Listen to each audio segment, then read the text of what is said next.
Welcome to Hanging Out with Robert, that's me. This video contains things that I tinker with throughout the day. For step-by-step detailed instructions of those tasks, you can click on the links in the comment section below. I plan on leaving this video accessible for about 30 days. After that, you can view it through my Patreon account. This video also has tips and tricks that I've learned over the years. So, thank you very much for watching. I am here in Melbourne, Australia. Florida, with Heather. Heather has evidently lived with someone that was hearing impaired because her voice is very strong and easy to understand. We're going to do a timing belt, heater core, a couple of engine mounts, several other little things. Timing belt does show some signs of cracking on there. I don't know how many miles the car has, Heather? So at 172, I'm guessing the timing belt's been done once. We don't see no evidence of it. Has the original water pump, which is still not leaking great. And she has all the right parts, so I'm going to get to work. Don't have the T55 or T60 to get the serpentine belt loose. Let me get some light on it. So Heather is on her way to do that. I met with Juanita in the DC area. She gave me this awesome flashlight. It's supposed to be unique to her place of employment. It's got nice bright light there and a walking light on it as well. So I'm just going to use that, get this heater core out, replaced, while Heather goes and gets me those tools. Gotta remember to pull the glove box and pull these two things. That one's broke, which kind of stinks, but I got a fix for that now that I've torn apart Dan's car and seen the fix they did for his. So let me get down here and finish getting this heater core out.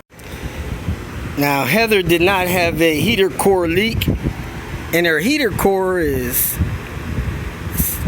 July 31, 2007. So it was 8 years old when they replaced it the first time, and this one has lasted 12 years.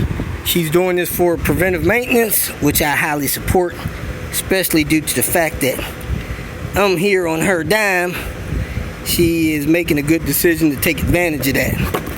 But man, if you haven't replaced these heater cores, just do it.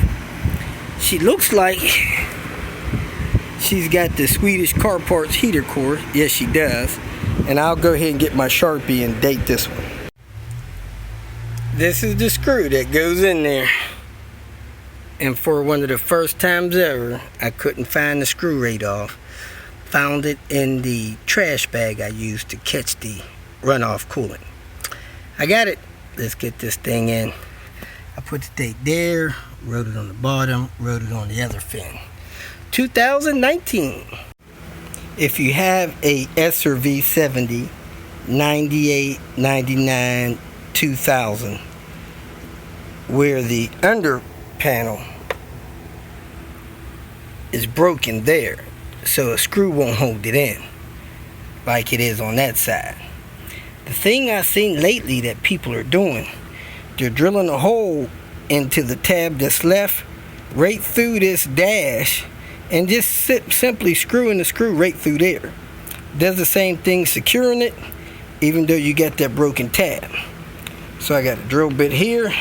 I'm going to take that drill bit, I'm going to put the hole right there, drill right through that, right through the dash, and screw that screw there. So that's the solution for that. Don't break it, so hold it with your hand, pull the drill bit out, maybe even drill the drill bit the hole a little bigger so that that screw grabs. And there you have it. The screw on that side holding it up, screw on this side holding it up. It don't have to be that low, but I just wanted to get as much of that panel as I could. Put the glove box in, floor mats in, leave the other side to put in after I leak check it. A wonderful thing happened. Knocked the water pump off and every bit of the seal came off. So I have very little to clean down there. I'm going to clean that off with a wire brush probably. And get ready to put this water pump on. Keep on trucking, baby. Got the belt on. Tension was a little bit back. We're in the 80s, so I adjusted it a little bit forward. We got that thing in down there. Now we got 2 coolant hoses. I need to replace those before I put the coolant in the system and start the engine. We also got an ABS module, so I'm going to go ahead and replace that as well. So let me pull the air box, get it the ABS module, check these turbo lines, replace even the drain stuff on the turbo, and keep rocking and rolling. We just got the oil drain. Next we're going to get this mount here. It's not totally worn out, but we don't want it to be. We have the parts, so we're going to replace it. Finished up last night starting the car. Replaced that coolant reservoir there. Squeeze that hose on top of that radiator, man. You gotta be careful doing that. You don't want to break that nipple. I did replace the hose for the power steering going down to the power steering pump. That reservoir hose. Did get that mount replaced down there.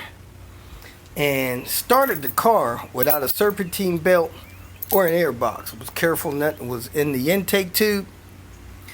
The car ran fine for about a minute. Make sure the tensioner was steady in place. Shut the car off and the fan kicked on. And the fan ran until I disconnected the battery. So that's where it left off last night. I'm going to kick off today.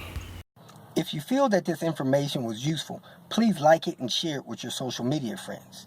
You can subscribe to my channel so that you will get notifications of future videos that I post. You can follow me on Twitter, and if you need to contact me directly, please visit my website.